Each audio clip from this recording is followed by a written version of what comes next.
Boa noite a todos, é com muita alegria que estamos iniciando mais um Evangelho online do Centro Espírita Esperança e Fé. Eu sou a Tânia e hoje, meus amigos, estamos já iniciando o segundo semestre do ano, tá vendo? Daqui a pouquinho nós estamos aí comemorando o aniversário do nosso querido Mestre Jesus, né? Hoje é dia 3 de julho de 2023. Muito obrigado pela participação de todos e que possamos, meus amigos, estarmos unidos em pensamentos de paz, de união, de fraternidade. E como é costume, em todas as nossas reuniões, né? Vamos para a nossa leitura inicial. Como sempre, nós estamos no nosso livrinho, né? Aquele grande, pequeno livro. Opa! Caminho, Verdade e Vida, né? Deixa eu pegá-lo aqui. É esse daqui, o Geraldo Campetti, lá da nossa sede, que sempre fala, né, que a gente tem que mostrar o livro para as pessoas ficarem interessadas. Esse é um livrinho de bolso que a gente pode carregá-lo para tudo quanto é lugar, né? Na fila do banco fazer leituras do bem, né? E hoje, meus amigos, nós vamos ler a lição 12, que é Educação no Lar. E essa lição, eu fiquei assim pensando, com o tema da noite, tem muito a ver. Porque o estudo dessa noite, esse nosso irmão aprendeu muito no lar. Seja com a madrinha dele, pois a mãe dele desencarnou, né? Deixou os filhos tudo pequeno, e seja mesmo com a segunda mamãe dele. O lar sempre foi o lugar de aprendizado. Então, hoje, educação no lar, vós fazeis o que também viste junto de vosso Pai. Jesus, João, capítulo 8, versículo 38. Preconiza-se na atualidade do mundo uma educação pela liberdade plena dos instintos do homem, olvidando-se pouco a pouco os antigos ensinamentos quanto à formação do caráter no lar. A coletividade, porém, cedo ou tarde, será compelida a reajustar seus propósitos. Os pais humanos têm de ser os primeiros mentores da criatura. De sua missão amorosa, decorre a organização do ambiente justo.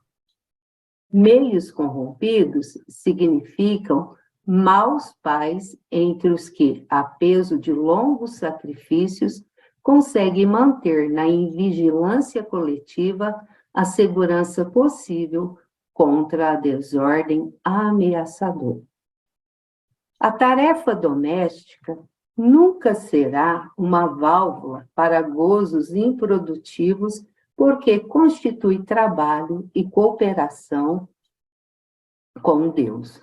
O homem ou a mulher, que desejam ao mesmo tempo ser pais e gozadores da vida terrestre, estão cegos e terminarão seus loucos esforços, espiritualmente falando, na vala comum da inutilidade.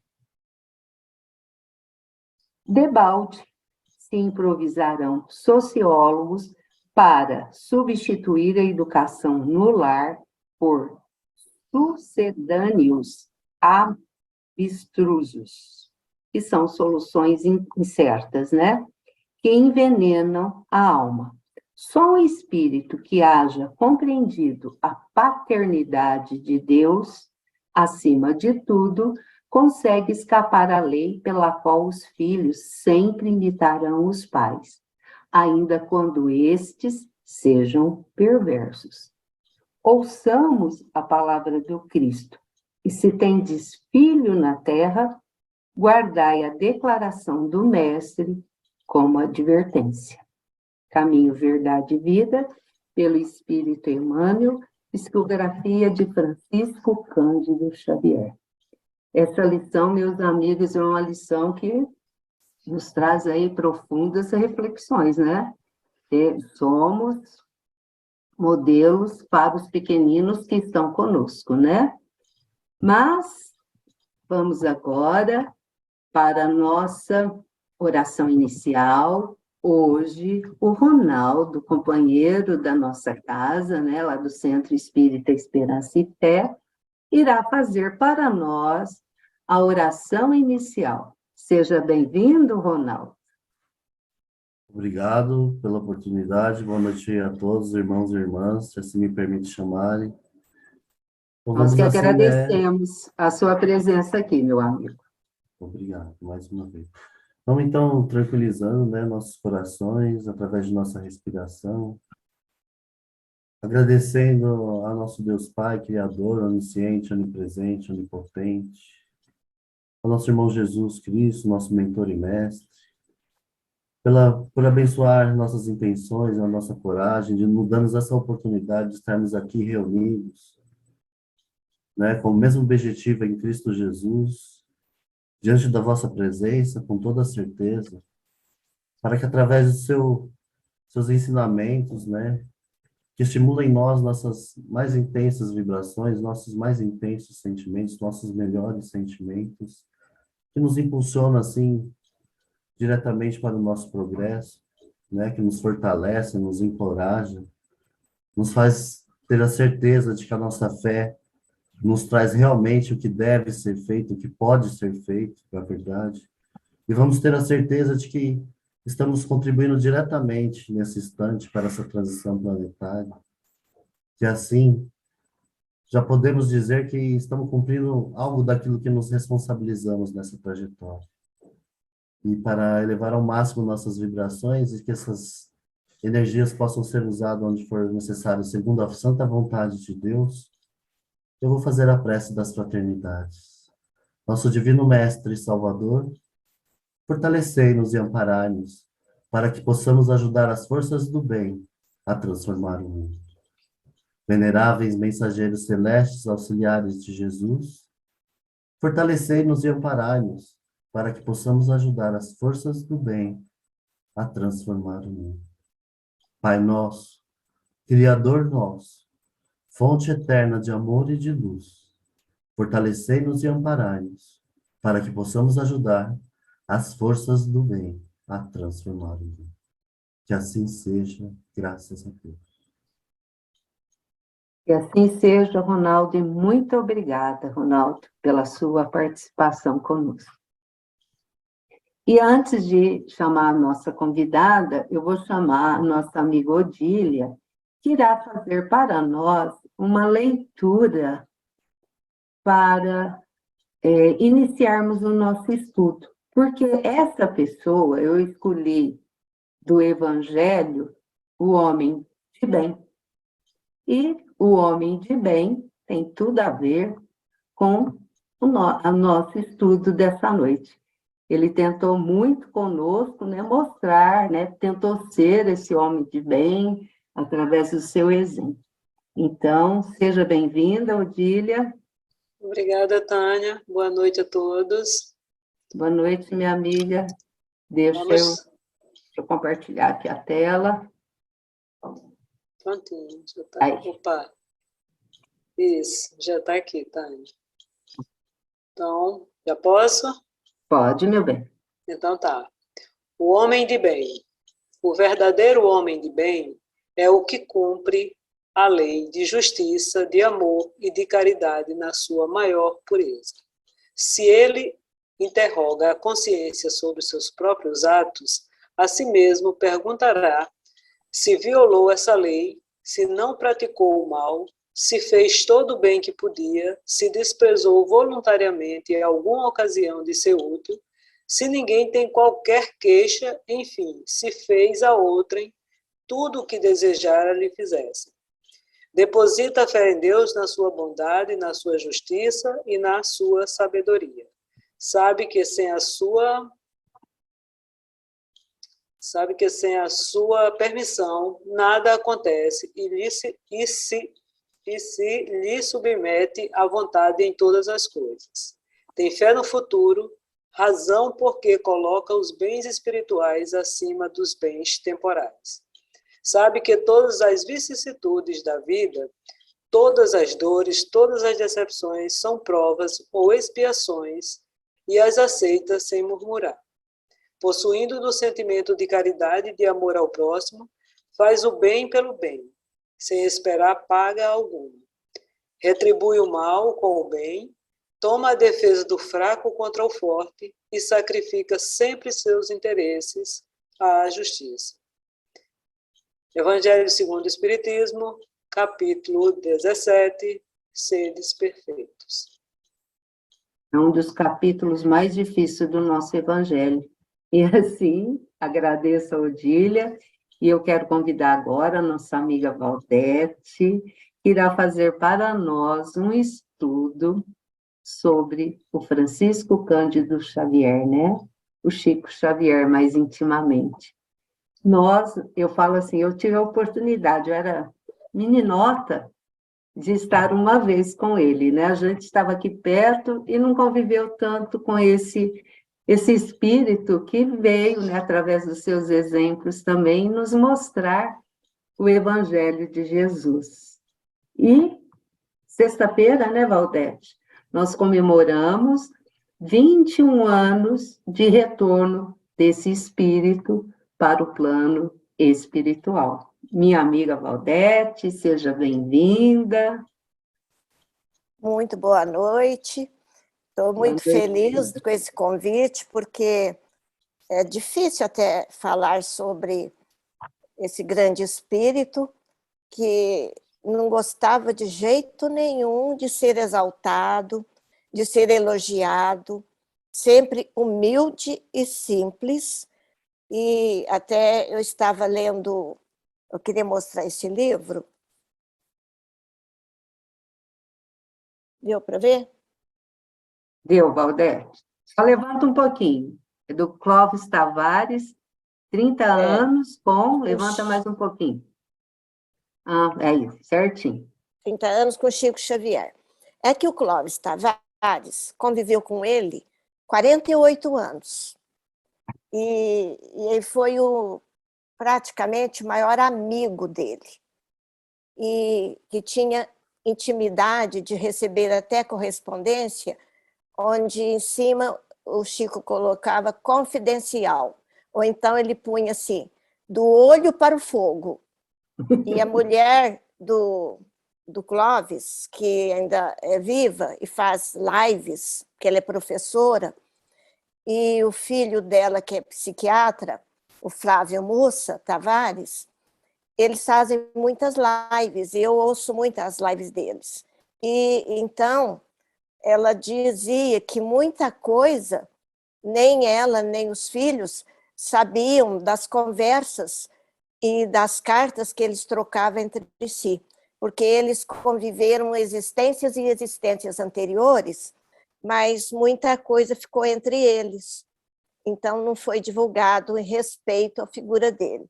E o Clóvis fala que para escrever esse livro aqui, ele custou dobrar o Chico. E o Chico chegou a dizer assim para ele, eu sou uma laranjeira, fraquinha, quase improdutiva.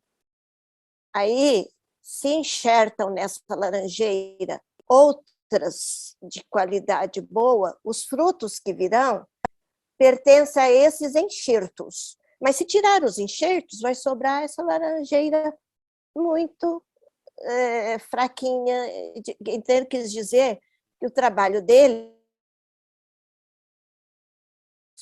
e não a ele, né? Mas nós vamos fazer assim uma síntese da vida dele, principalmente em Pedro Leopoldo, porque é lá que ele ficou até os 49 anos, depois que ele veio para Uberaba. Ele veio em 59, ele é de 10, então para 59 ele já tinha 49 anos. Ele desencarnou aos 92, então ele viveu 43 anos em Uberaba e 49 em Pedro Leopoldo, né? E agora, então, eu vou começar a compartilhar aqui meu Certinho, Valdete. certo? Certinho. Então, vamos lá. Eu coloquei essa frase, que é do Herculano Pires, que ele dizia que o Chico Xavier era um médium interexistente, porque ele vivia entre os dois mundos, a ponto dele, às vezes, estar vendo espíritos e ele confundir se era encarnado ou desencarnado. Um dia, aqui em São Paulo, ele entrou com uma pessoa numa padaria para tomar o café da manhã. Aí ele começou a cumprimentar todo mundo, pedir licença. Aí a pessoa falou: Chico, tá só eu e você, não tem mais ninguém. E quando ele esteve, por exemplo, no hospital, quase desencarnou, e teve uma moratóriazinha lá em Uberaba, então proibiram totalmente as visitas. Mas o quarto dele ficava lotado, porque os espíritos estavam ali sempre com ele, então ele não sentiu falta de visitas, né? Então, vamos lá. A gente sabe que ele renasceu. Ele renasceu, então, no dia 2 de abril de 1910. O pai dele se chamava Francisco de Paula Cândido, e não, o nome dele, que ele foi batizado, e registrado, aliás, foi um amigo do pai dele que foi registrar. E ele era dia de São Francisco de Paula, e deveria ser Francisco Cândido Xavier. Cândido Xavier era o sobrenome do pai dele, João Cândido Xavier. E então, mas como ele esqueceu como que devia fazer, aí mandou lá no cartório registrar Francisco de Paula Cândido. Só foram descobrir isso quando ele foi com o pai dele no cartório para poder arranjar os papéis, quando ele entrou como funcionário da Fazenda Modelo, ali em Pedro Leopoldo. Então, ele foi ser funcionário público do Estado de Minas, né, no Ministério Federal, então, da Agricultura. Aí viu que eu não achava o nome dele, aí descobriram que era isso, mas ele só foi trocar o nome dele em Uberaba, aos 55 anos, um juiz de Uberaba, aí mudou o nome, tirou de Paula, pôs Francisco Cândido Xavier, mas ele ficou com esse nome oficialmente registrado, né? Mas ele usava Francisco Cândido Xavier sempre, e oficialmente foi só mudar em Uberaba. E a mãe dele era a Maria João de Deus, e ele foi o 7º filho desse casal, e que teve 9 filhos, esse casal. A Maria João de Deus, então, ela teve 9 filhos, todos vivos, nenhum desencarnou cedo, assim, e lá em Pedro Leopoldo, e eu quero mostrar aqui como professora de geografia, aqui é a região de Belo Horizonte, dá para ver minha flechinha aí? E aqui é a cidade, é o município de Pedro Leopoldo. E nesse outro mapa, a gente vê aqui Pedro Leopoldo e Belo Horizonte. É quase 100 quilômetros de distância. E o Chico ia muito a Belo Horizonte, ou de jardineira, aqueles ônibus antigos, ou de táxi, porque muitos da família dele acabam indo morar em Belo Horizonte. Belo Horizonte tinha o movimento espírita centralizado ali, então ele vinha muito a Belo Horizonte para tratar muitas outras coisas. Então, ele fazia muito esse trajeto.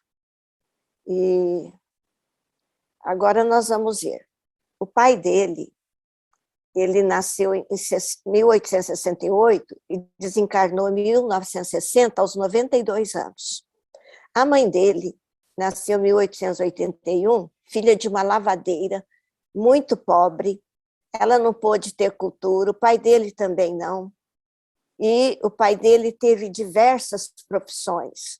Foi ferroviário, puseram uma tinturaria, ele com a Maria João de Deus que durou pouco. Ele trabalhou numa indústria ali de Pedro Leopoldo, e no fim ele foi vender bilhete de loteria. E só sei que com esses 9 filhos que foram nascendo, eles viviam de uma maneira muito precária, muito pobre. E a Maria João de Deus desencarnou em 1915, quando o Chico tinha 5 anos. E abaixo dele ainda tinha mais 2 filhos. Então ela deixou assim, 2 filhas casadas quando ela desencarnou, e ao mesmo tempo o Chico com 5, uma irmã, um irmão que devia ter uns 3, e uma irmãzinha que devia ter 1, não fala as idades dele, mas deixou assim crianças pequenininhas, e em compensação 2 casadas. E ela viu que o marido tinha assim trabalhos muito instáveis, e ele não ficava muito em casa. Aí, quando ela adoeceu, ela viu que o estado dela era grave, ela distribuiu os 6 últimos filhos para comadres, para amigas dela, e o Chico caiu com uma madrinha dele, né, que a gente sabe o sofrimento que ele passou lá. Ele ficou quase 2 anos com essa madrinha. E a Maria João de Deus, ela foi, depois eu vou passar aqui sobre ela. E depois o pai dele ficou quase 2 anos viúvo, resolveu casar então com a Cidália Batista Xavier, que tinha 19 anos, e também ela teve mais 6 filhos, então a prole do senhor João Cândido chegou a 15 filhos, né? E ela desencarnou também muito cedo, aos 35 anos. E o Chico tinha 21 anos quando ela desencarnou. Então ele ficou 15 anos praticamente com essa segunda mãe. E enquanto isso, né, os irmãos foram crescendo, os mais velhos casando, trabalhando, e foi controlando de uma maneira muito difícil a vida deles. Aqui eu coloquei os filhos da Maria João de Deus. A mais velha tinha Maria Cândida Xavier, apelido de Bita. Depois veio a Maria Luísa Xavier, com quem o Chico morou bastante tempo depois que ela casou. Ela já era casada quando o Chico tinha 5 anos, né? E o marido dela era subdelegado, tinha um pouco de recursos, e esse marido dela era a reencarnação de um personagem do livro Há 2000 anos. Aliás, vários personagens aqui da família do Chico, essa porção de irmãos, tudo, muitos estão presentes naqueles 5 romances, os 4 romances, porque o Paulo Estevam já é mais difícil encontrar algum deles, mas há 2000 anos, 50 anos depois, Ave Cristo, Renúncia, há a presença de alguns deles nesses romances, o próprio Chico também, né? E Emanuel faz parte dos 4 romances. E então a gente vai ver aqui o Chico sétimo, né? E depois os 6 com a Cidália. O André Luiz, que foi o primogênito da Cidália, ele era de 1917, e ele, então, tinha 7 anos menos que o Chico. E quando o Chico vai psicografar o André Luiz, ele vai querer saber do André Luiz quem era o nome dele. Aí o André Luiz olha para o irmão do Chico, que dormia no mesmo quarto, e o Chico estava psicografando lá no quarto. Aí ele falou assim: como que é o nome desse irmão seu? Ele falou: André Luiz. Então você vai me chamar de André Luiz. Então o famoso André Luiz do nosso lar, dos 16 livros que ele psicografou pelo Chico, não é o nome verdadeiro dele. Esse nome ele copiou, então, desse irmão do Chico, que era o primogênito da Cidália. E depois a gente tem a Lucília. Essa Lucília, quando casou, o Chico foi morar primeiro com ela, para depois morar com a Luísa. Demorou mais tempo com a Luísa, mas a Lucília também foi uma irmã que ajudou demais. E essas irmãs toda, Neuza, a Cidália, que tinha o nome da mãe, mas tinha o apelido de Dália, eu vou mostrar ela aqui, ela foi entrevistada, ela desencarnou agora em 2015, com 91 anos. Mas ela foi entrevistada, ela e o irmão dela, o André Luiz, pelo Oceano, que é o nome de um senhor que tem uma coleção, um arquivo de vídeos, de áudios sobre os personagens principais do movimento espírita do Brasil. E aqui em São Paulo esse arquivo é muito bom. E ele fez um documentário sobre o Chico Xavier e ele entrevistou esses dois irmãos, o André Luiz e a Cidália. Cidália lá em Pedro Leopoldo e o André Luiz aqui em São Paulo, porque o André Luiz, depois de um tempo, ele acabou vindo morar em São Paulo. Diz que ele trabalhava como vendedor numa livraria do centro aqui de São Paulo, e o César Perry, que foi presidente da FEB, ele conhecia o André Luiz, chegou a conversar com ele, ele desencarnou agora em 2009. E esses aqui, então, são os 6 irmãos. Aqui é a viúva do Clóvis, Dona Hilda. Essa live que ela fez foi em setembro do ano passado, homenageando, porque no dia 29 de setembro de 2015 desencarnou a Maria João de Deus, a mãe do Chico. E ela, então, informa que ela pega um texto, inclusive, que o próprio Chico escreveu comentando sobre a mãe dele. Ela diz que essa foto aqui é mediúnica, porque foto dela mesmo, não tem nem certeza se ela era assim ou não.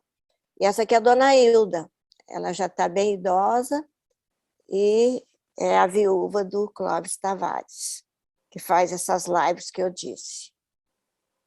Aqui, então, eu vou ler rapidinho o texto que o Chico escreveu, eu copiei o slide da Dona Hilda. E antes eu queria dizer o seguinte, a Maria João de Deus foi a Ana, lá no Há 2000 anos, Ana de Samaria, porque os parentes dela eram lá de Samaria, na Palestina. E ela foi a ama da Lívia. E depois, com os problemas que ocorreram, o Públio Lentulus, que é o Emanuel, ele não quis que a esposa educasse a filhinha, a Flávia. E a Flávia é o Chico Xavier. E quem cuidou da Flávia foi essa ama, a Ana. Mas depois a Ana também era confidente da Lívia. E quando a Lívia, eles voltaram para Roma, a Lívia foi morta no Circo de Leões, a Ana foi obrigada a pegar a túnica da Lívia, que as duas foram presas, e ela foi salva, porque ela ficou com a túnica da patroa, da romana rica, e a Lívia pegou a túnica dela de ama. Aí a Lívia foi colocada no circo e a Ana foi salva.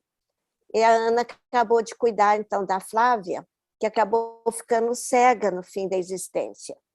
E então a gente vê que a Maria João de Deus foi a mãe do Chico, deixou o Chico órfão aos 5 anos, mas ela aparecia para ele, ela cuidou dele, ela educou, ela ensinou a ter paciência, a ter tolerância, porque o que ele sofria, os garfos que a madrinha enfiava na barriguinha dele, então ela mostrava para ele a paciência, a ter esperança que um dia ela ia enviar um anjo, que foi a Cidália, que foi o segundo casamento do pai dele, que exigiu que reunisse os filhos que a Maria João tinha esparramado. Então, aqueles 6 filhos voltaram para casa, e olha que ela cuidou desses 6 filhos, e ainda teve os 6 dela.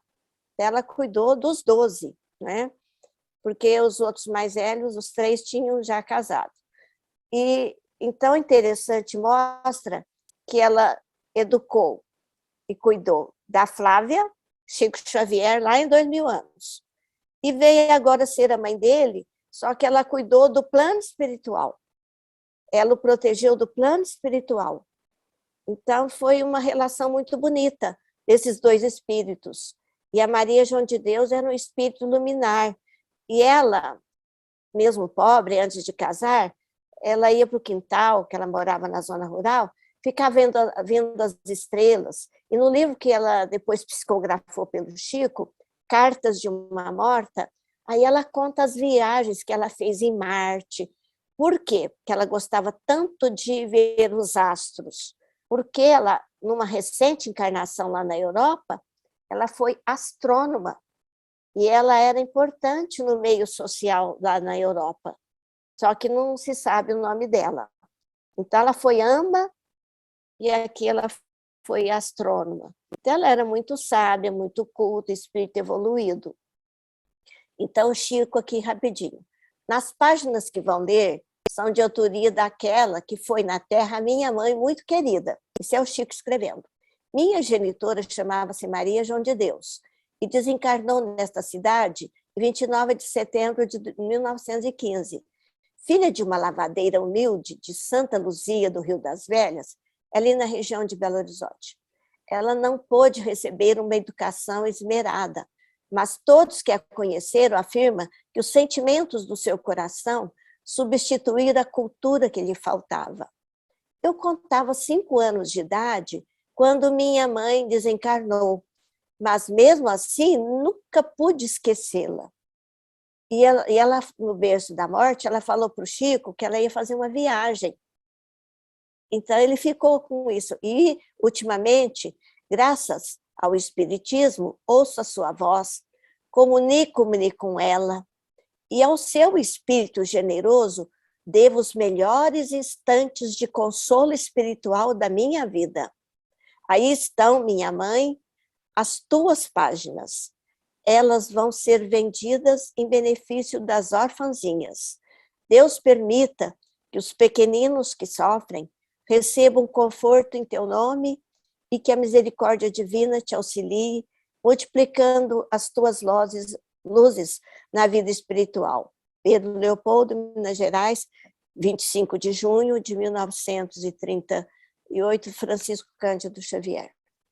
Então, eu quis ler porque é uma descrição da mãe que ele fez, que ele nunca esqueceu e que sempre o ajudou. E ele era muito grato por isso, né? Aqui é a única foto que se tem da Cidália, que então desencarnou aos 35 anos. E a gente não sabe de encarnações anteriores dela. Mas depois a gente vai ver, aqui é a casinha que o Chico morou nos anos 30. Era muito simples. E ali ele morava com os irmãos, aqui em 1939. Acontece o seguinte, que quando a Cidália desencarna, ela também vai deixar crianças pequenas. Então, os irmãos maiores tiveram que cuidar. E o pai, ele não entendia muito aquele trabalho do Chico, ele não aceitava muito. E acontece que em 1938, o pai teve uma crise reumática muito grande, não podia nem andar direito. Os remédios que tinha que comprar eram muito caros. E o Chico, ele às vezes tinha pessoa que levava galinha para ele de presente pelo atendimento que ele fazia, receituário, etc., ali no centro. E o Chico recusava todos esses presentes. Até no filme sobre as vidas de Chico Xavier, aparece o pai dele segurando uma galinha e ele pega e repreende o pai. E o pai queria que ele recebesse essas galinhas, que pusesse ali no quintal da casa deles, que podia dar carne, dar ovos, podia até vender, ter alimento e renda. Mas o Chico, de jeito nenhum, permitia isso. E o Chico recebeu do Frederico Figner, que depois é o irmão Jacó daquele livro Voltei, e que tinha grandes recursos no Rio de Janeiro, trabalhava na Federação Espírita Brasileira. Ele, então, enviou para o Chico um poupudo cheque para ajudar o Chico na publicação dos livros e tal. Mas o Chico devolveu imediatamente esse livro, esse cheque. Aí o pai dele, quando ficou sabendo, falou, mas isso é muita injustiça. Em vez de pegar esse dinheiro, ajudar a comprar meus remédios, e você devolveu, quer saber de uma coisa? Vou deixar vocês se virarem. Aí o pai meio que abandona os filhos. Aí os mais velhos tiveram que ir cuidando, principalmente o Chico, que nessa fase ele já estava com 29 anos e já trabalhava na Fazenda Modelo. Ele, então, com o saláriozinho dele, ele tinha que ajudar os irmãos, ajudar ali a família toda, que era grande. Ele morava com esses irmãos que eram casados, tinha os sobrinhos para ajudar também, os irmãozinhos dele mais novos. Então, ele tinha que fazer, assim, verdadeiro milagre, multiplicação dos pães com esse saláriozinho dele, porque era uma vida bastante precária. E isso ele já estava psicografando os livros. Essa história da psicografia eu vou começar a contar agora. Primeiramente, ele continuava, quando o pai dele casou com a Cidália, a ver espíritos. E ele via espírito com túnicas de todas as cores, azul, amarela, vermelha, verde claro. Aí ele descrevia para a Cidália. A Cidália, então, falava, não fala nada para o seu pai, porque não ele vai pensar que isso tudo é loucura sua. E, então, eu vou te apresentar o Monsenhor Sebastião Scarzelli, e tudo que você quiser contar, você conta para mim e para ele. Aí ele, para ela ouvia, ela não entendia, mas ela ficava quieta e aceitava o que ele falava, entendia mais ou menos. E esse confessor do Chico falava que ele estava tendo ilusões infantis, mandou ele parar de ler livro, falou para o pai, para a Cidália, que ele não podia ficar lendo livro de fantasia, que ele ficava fantasiando demais. Ele não entendia também. E, às vezes, dava uns castigozinhos de rezar não sei quantos Pai Nosso, para ver se passava essas visões. Mas, cada vez mais, ele via a mãe dele, etc. Né? Aqui eu coloquei o nome da madrinha dele, que cuidou quase 2 anos, a Maria Rita de Cássia, Dona Ritinha. Né? Esse era o Frei que, então... Aqui é ele com o pai, já jovem, que devia ter mais de 20 anos, andando ali nas ruas de Pedro Leopoldo. Aqui é um artista que fez esse quadro, o Chico com a Cidália e o pai. Ele já jovenzinho. Aqui é uma foto de... Deixa eu ver de que ano. É 1930. Então, nós temos aqui a família do Chico, só que tem filhos da Maria João de Deus, tem 4. E tem os 6 da Cidália. Eu vou apontar aqui. Aqui é a Carmosina, que já era casada, e tinha essa menininha e esse menininho aqui. Aliás, esse menininho e essa menina. Eram filhos da Carmosina com o marido dela. Ela era a 4ª filha, ela era mais velha que o Chico. Aqui é o Chico, que ele já tinha 20 anos aqui. Aqui é o pai dele, com o caçulinha, filho da Cidália, o Joãozinho. Ela vai desencarnar 1 ano depois. Então, vocês imaginam a idade desses filhos dela. 1 ano depois. Esse aqui no colo, ela aqui com outra no colo. Essa aqui é a irmã do Chico, filha da Maria João de Deus. Essa aqui é a mais velha, não, é a 4ª filha, que ficou obsediada.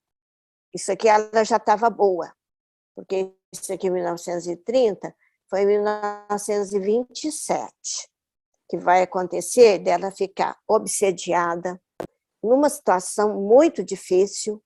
A família já não estava sabendo o que fazer com ela. E então, o pai do Chico tinha um conhecido que morava na fazenda Maquiné, que ficava lá perto da gruta, e ficava bem distante ali de Pedro Leopoldo, 100 quilômetros. E ele era espírita, esse casal Perácio, era o Joaquim Perácio e a esposa dele. Os dois eram médiuns de cura, e eles tinham mediunidade de vários tipos. A mulher tinha psicofonia, psicografia, ela era vidente. E então o pai do Chico foi atrás do curandeiro. É assim que ele entendia quem era espírita, quem era médium. Foi atrás desse curandeiro.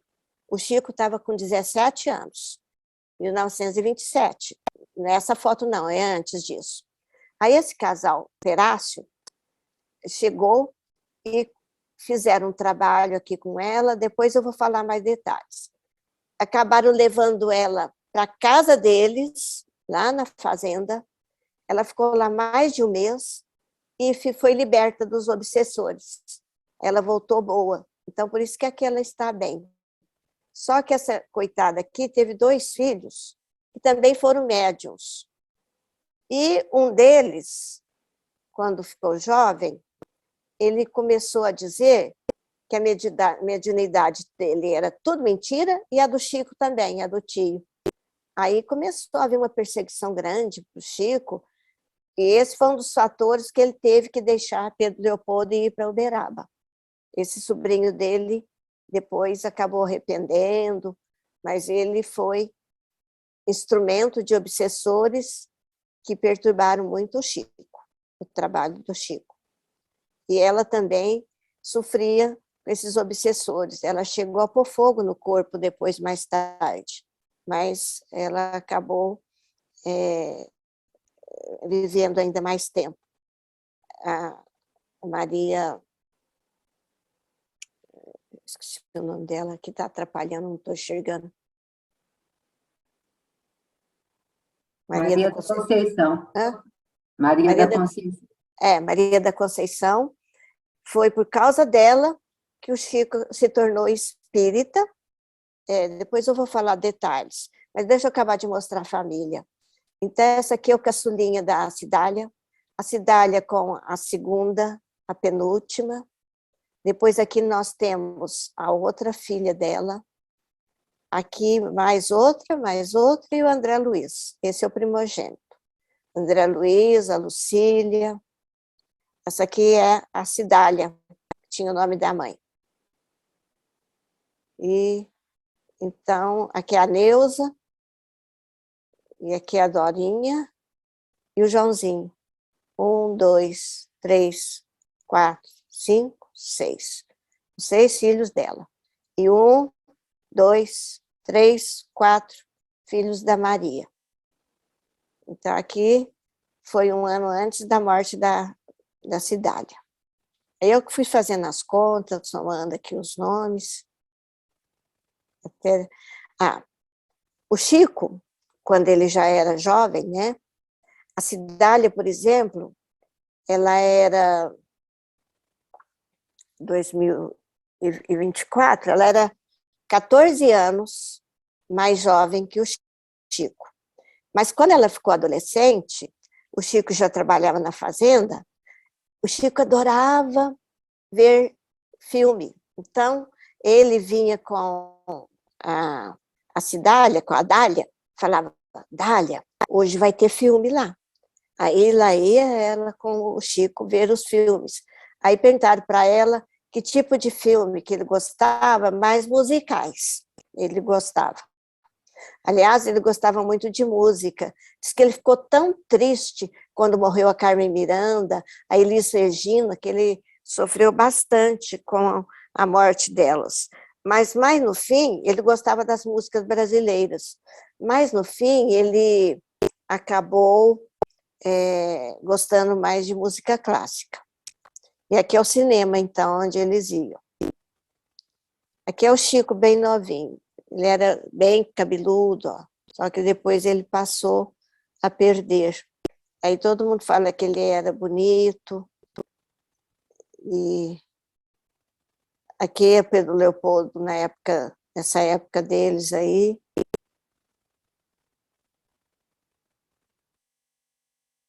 Aqui é a casinha, né, onde o Chico morou, o Pedro Leopoldo, e aquele já com uns 40 anos, olha lá, o cabelinho dele já vai perdendo.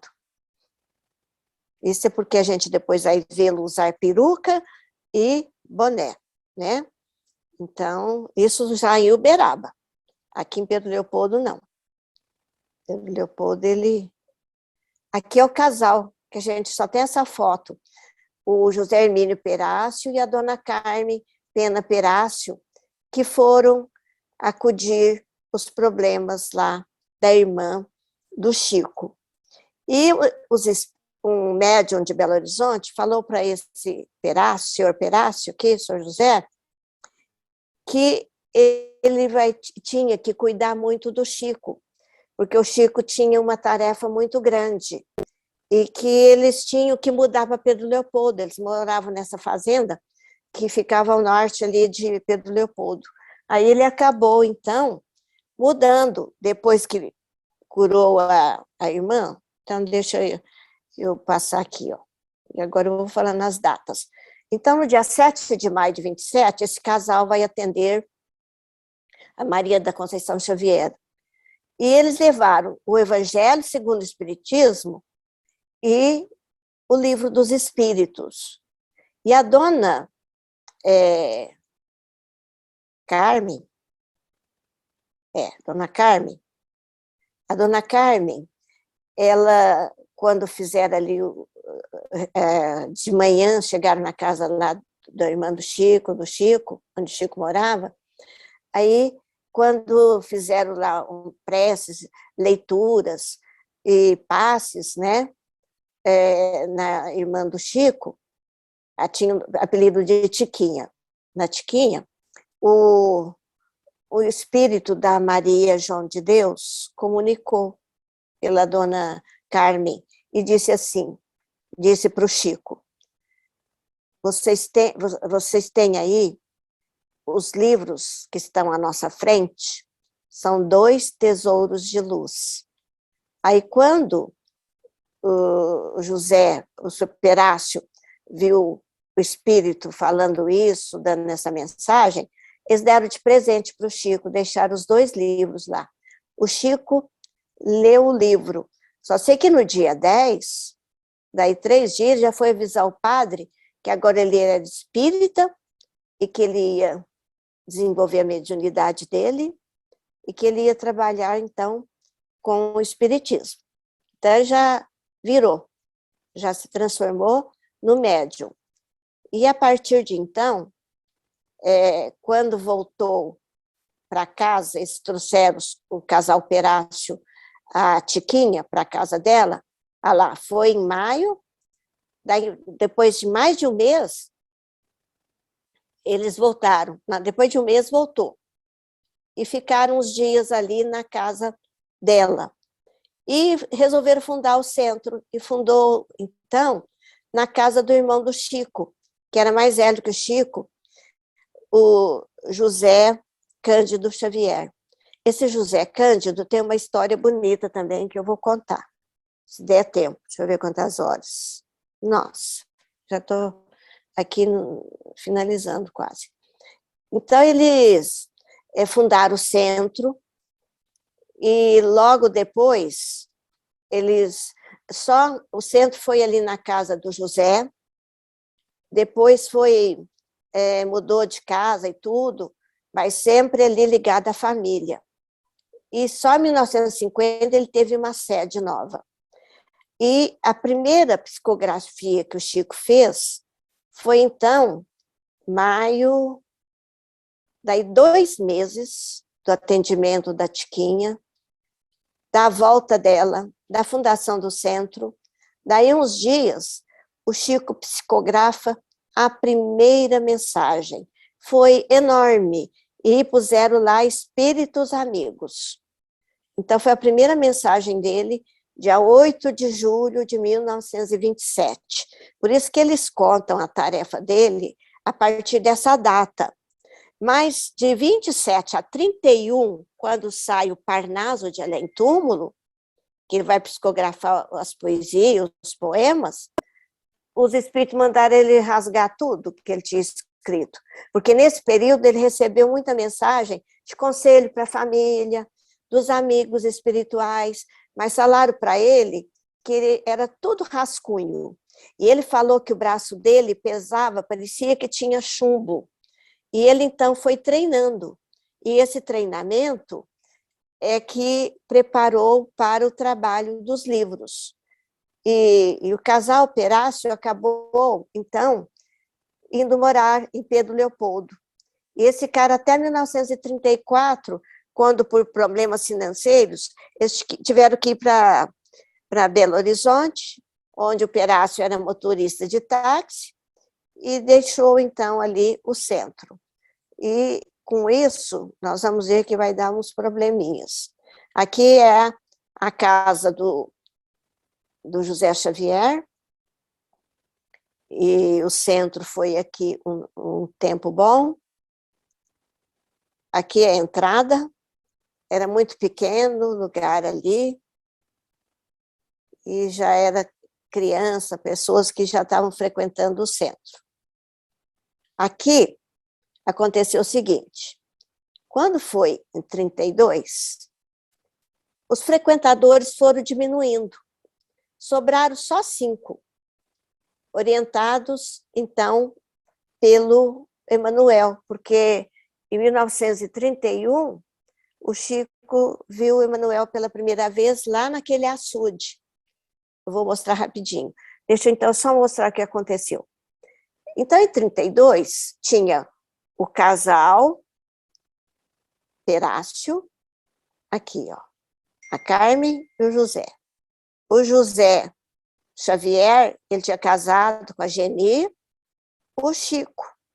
Então, eram 2 casais, o irmão do Chico com a cunhada, e o casal que ajudou a fundar o centro, que orientou o Chico e fez tudo ali por eles no início.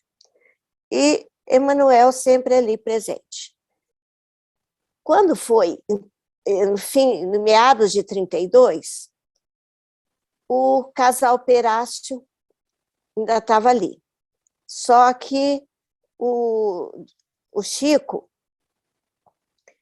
teve que ficar sozinho ali, porque o casal Perácio acabou mudando para Belo Horizonte. A Geni foi internada, obsediada, coitada. Teve que trazer, acho que até para Uberaba. O José Xavier era celeiro, fazia arreios, essas coisas. Ele ficou tão endividado que ele não tinha dinheiro para pagar a dívida. E o fornecedor, então, dele disse, o credor: se você vier trabalhar à noite, eu te perdoo da dívida, fazer arreios aqui para mim. Aí ele não teve saída. Então, o José teve que trabalhar à noite, como que ia nas reuniões? Não podia. A Geni internada. O casal foi embora. Quem que sobrou? O Chico. Aí o Chico falou para o Emanuel: mas eu vou ter que fazer reunião sozinho. O Emanuel falou assim: você não está vendo tanto de espírito que participa aqui?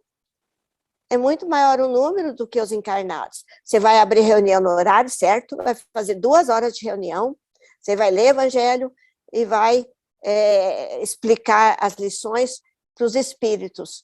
2 anos, quase 2 anos, Chico abria o centro às 8 horas, fazia 2 horas de reunião, e a vizinha começou a achar até que ele estava louco, porque ele abria as portas, ficava lá conversando sozinho, todo mundo via ele falando sozinho, e foi o período que ele mais desenvolveu a clarividência dele, porque aí ele via os espíritos, ele começou a ver muito mais. Então, olha a que ponto chegou a situação que Chico chegou a ter, né? Aqui é o mesmo quadro, colorido, em ponto maior. Aqui é a Cidália, que fez todas essas, muitas narrativas sobre o Chico. Inclusive, ela dizia que o José Xavier, deixa eu ir para frente, aqui é uma foto do Chico comprando sorvete para a Cidália, para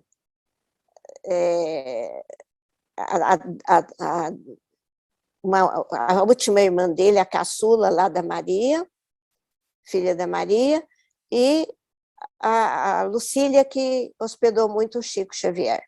Então, e aqui é o quintão, 1939, o Chico já tinha 29 anos, lá da Federação Espírita Brasileira, que fez de tudo para ir publicando os livros do Chico Xavier. E ele foi visitar o Chico nessa época lá em Pedro Leopoldo. Aqui é uma foto dele, Manuel Quintão. Aqui é o açude, que em 1931 o Emanuel aparece para o Chico e fala aquelas 3 coisas: disciplina, disciplina, disciplina. Aqui é uma foto do açude. E aqui é o André Luiz, o irmão do Chico, que conta também muitos fatos. Ele tinha uma quitanda, aqui o André Luiz, junto com o Chico, e um comprador, ele falou que ele buscava verduras de madrugadinha em Belo Horizonte. E o Chico era o seu maior comprador. E ele comprava para a semana inteira. E dava para a Luísa, a irmã dele, com quem ele morava, e distribuía para umas famílias pobres. Tinha um senhor que tinha, acho que 8 filhos, muito pobre, ele dava muita coisa para esse senhor. E isso com o salarinho dele, né? E o irmão não tinha pudor em deixar o Chico comprar dele. Ele era o maior comprador dele, ele falou, na mercearia. E esse André Luiz, aqui, ele desencarnou, então, em 2009, 18 meses depois dele gravar toda essa entrevista ao Oceano Vieira de Mello. É esse o nome do grande pesquisador que tem aqui em São Paulo. Aqui é o Chico, com um jornalista do O Globo, que escrevia muito artigo sobre o Chico aos 30 anos. Aqui é o Chico com o José Xavier. O José Xavier trabalhou de 27 a 39. Ele, de repente, ele fez de tudo. Ele era médium, era o braço direito do Chico ali no centro. O Chico tinha que ir para a fazenda, trabalhar o dia inteiro, e depois ele voltava para fazer os trabalhos no centro. Até o André Luiz falou que, o irmão dele, que ele tomava banho às vezes lá na casa da irmã, porque se ele chegasse no centro, antes de tomar banho, aí ele não conseguia mais, porque os atendimentos chegavam, então ele tinha que tomar banho, às vezes no meio do caminho, na casa de alguém, para poder chegar no centro e poder ficar até 2 da manhã, que às vezes ele ficava psicografando depois dos trabalhos, então o trabalho dele era árduo, e sempre ajudando a família. E o José Xavier, inclusive o Clóvis Tavares, estava lá na casa do Chico o dia que aconteceu isso. Ele teve um acidente vascular. E, de repente, e quando aconteceu isso, os espíritos avisaram, Emmanuel avisou o Chico, ele vai ficar 11 anos na cama, e vai ficar paralisado, e vai perder a memória. Ele vai sofrer muita dor também. É um resgate que ele tem. Aí, estava ali o doutor Bezerra, a Sheila, o Emmanuel, e qualquer outro espírito. Emmanuel, a Sheila, o doutor Bezerra, e o Chico ajudando também, e a Maria João de Deus. Aí, Emmanuel falou assim, a gente pode, o doutor Bezerra disse, mas ele teve um trabalho muito importante aqui no centro, e com as pessoas ele ajudou muita gente. E tem gente desencarnada que está orando por ele, aqui no plano espiritual. Aí o doutor Bezerra falou, então vamos consultar a equipe superior responsável pela encarnação do José, ver o que fazemos com ele. Aí ficaram ali, o Chico, as pessoas tudo orando, e os espíritos ali, os 4, vendo esperando a resposta. Aí, no meio da madrugada, veio a resposta, que eles iam fazer a desencarnação do José, para ele não ter que sofrer esses 11 anos. Mas não é que estava derrogando a lei divina, é que o trabalho que ele fez recuperou os 11 anos que ele deveria passar por esse problema, por causa de encarnações anteriores, onde ele teve problemas. Eu só sei que o José teve o seu desencarne naquela noite mesmo. O Clóvis Tavares fala que foi uma noite muito difícil. O Chico sofreu muito, porque era o seu grande amigo, o seu irmão, o seu auxiliar principal, o médium principal ali do centro, e partiu. Aí, aqui, essa mesma foto anterior que eles põem do José, é essa daqui, ó. E eles vendo no jornal O Globo, isso em 35, lá em Belo Horizonte, uma reportagem que o Clementino de Alencar, que era um jornalista muito importante, que via aqui em Pedro Leopoldo e gostava de escrever sobre o Chico. E o Chico assinava o jornal, e os irmãos ficavam sabendo das notícias por causa do jornal, mas o Chico não gostava muito disso, não. Mas os irmãos ficavam todos empolgados lendo. Aqui ele com o Clementino, passeando lá em Pedro Leopoldo. Aqui a Biblioteca do Centro, já em homenagem ao irmão José Xavier. Aqui é quando a Geni, a viúva do José Xavier, ajudava muito o Chico. E o Chico, nessa época, morava com a Luísa. Aqui, vendo o Globo, reportagens, ele psicografando em Belo Horizonte, em 44, ele já tinha, portanto, 34 anos, todo lugar que ele ia, psicografava. E o André Luiz fala que ali perto da casa dele, começaram a ter reuniões de materialização, e o Chico era o médium. O Chico ficava numa poltrona num quarto, e no outro quartinho, com as luzes apagadas, o espírito aparecia na porta. E ele viu o Chico fornecer ectoplasma pela boca, pelo nariz. E um dia resolveram pesar o Chico antes e depois das reuniões. O Chico perdia 4 quilos com o ectoplasma que ele fornecia. Então, quem é que materializou? Meimei, a Sheila,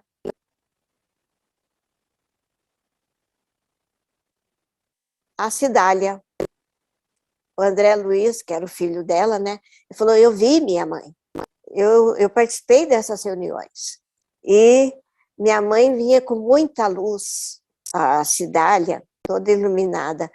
E a Maria João de Deus também, só que não tem nenhuma figura aqui. E aqui é o Públio Lentulus.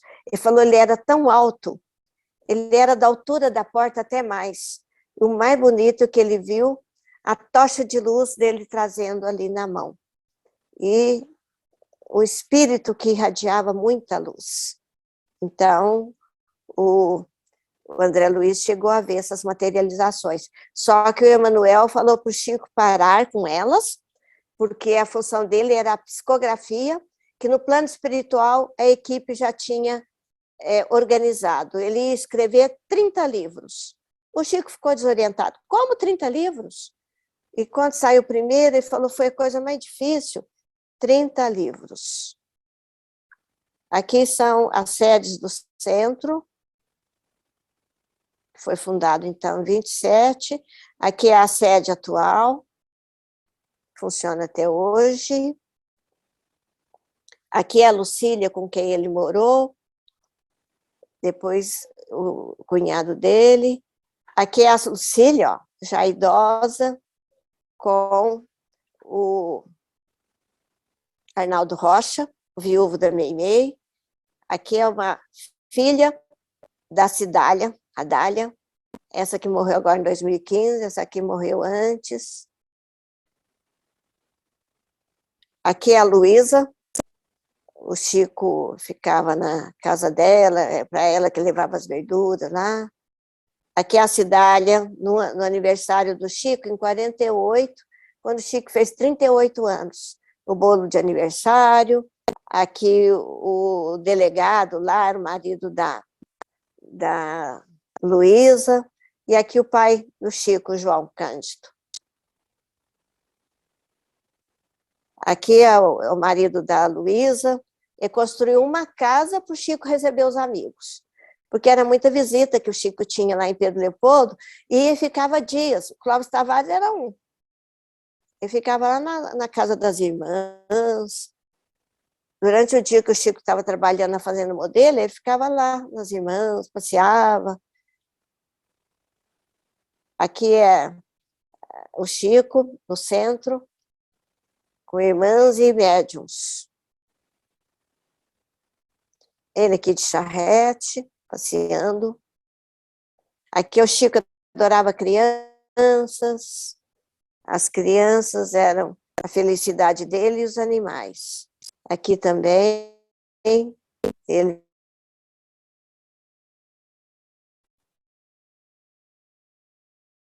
E aqui é o Clóvis Tavares com a Hilda e o primeiro filhinho deles, que durou só 17 anos, que era o Santos do Berço, fraturou a vértebra e ficou tetraplégico. Então, o primeiro filho do casal, que teve 5 filhos, do Clóvis, foi a reencarnação do Santos Dumont, que tinha suicidado, enforcando-se, por isso ele renasceu, filho do Clóvis, e que tinha uma ligação antiga com o Clóvis, de outras existências, e ficou tetraplégico durante os 17 anos de vida, quase 17. E o Clóvis e a Hilda cuidavam dele, ele ficava só no berço, na cama, porque tetraplégico não movimenta, né? E aqui foram chegando outros amigos, eu vou deixar isso aqui agora, que vai começar os livros depois, para... Nossa, passei muito. Próxima reunião. Não. Passou não, Valdete, você fechou essa parte. Foi muito bom a gente ver isso. E eu estava aqui analisando, gente, porque o motivo da gente, quando a gente está vendo uma biografia de um espírito, né, que conviveu conosco, né, na nossa era, é para a gente ver o exemplo de vida que ele teve e que muitas vezes a gente tem uns momentos assim doloridos na vida da gente que a gente acha que não vai passar, né? Igual o Chico ali com o desencarne do irmão dele. Foi uma fase muito difícil, né, Valdete? Não foi fácil. Não, ele, inclusive, esse sobrinho dele prejudicando, né, ele, os problemas que ele tinha com os sobrinhos de financeiro, saúde, ele com um salário muito pequeno, ele tinha que se desdobrar, ajudar a família, e ainda com o trabalho gigantesco que aos 21 anos ele vai começar nos livros, com 21 anos, né? E então, sofrendo todos esses problemas, o trabalho, Perseguição. perseguições. Então, a vida dele foi sempre de muito, assim, muita dor, mas como diz o filho do Clóvis, ele era resiliente. Sim. De sofrimentos que ele teve, ele saía mais forte. Ele superava e ainda vinha com mais fortaleza, com mais predisposição ao trabalho. Nada o desmorecia, né? Então, ele conseguiu fazer muito além daquilo que... E ele era uma pessoa alegre, brincalhona, gostava de piada, mas piadas sadias, é lógico, né? E o José, irmão dele, gostava de sair no carnaval, ele morreu num dia de carnaval, tocava violão.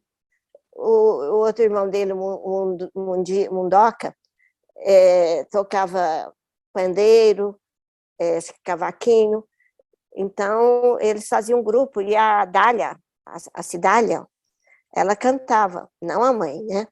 Então, eles formavam um grupinho bem animado. A importância da gente ser alegre. E outra coisa também, meus amigos, muitas vezes a gente pensa, né? Esse centro tem pouquinha pessoa, essa reunião não tem quase ninguém, mas o trabalho espiritual que está sendo ali realizado naquele momento é muito grande.